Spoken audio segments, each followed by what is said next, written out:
On the fateful day, Chief of the Defense Forces, General Francis Ogolla, started his day from Wilson Airport, where he boarded a helicopter and flew to Chesitet Primary School in Baringo County,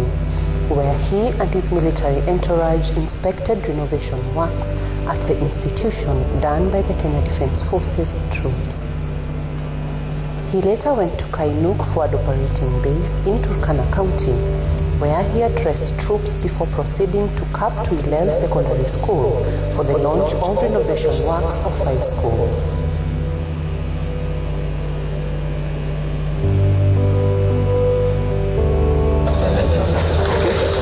So nishike hivi, alafu hivi, alafu